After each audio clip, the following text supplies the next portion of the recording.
Hidup mahasiswa. Saya ucapkan selamat datang kepada adik-adik mahasiswa baru tahun 2020 di Fakultas Dakwah dan Komunikasi.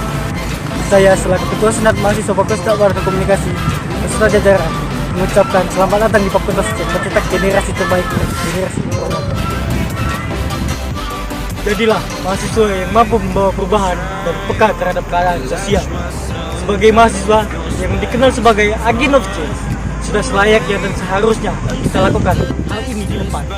Seperti yang diucapkan oleh Tan Malaka, idealisme merupakan kemewahan terakhir yang hanya dimiliki oleh kaum pemuda.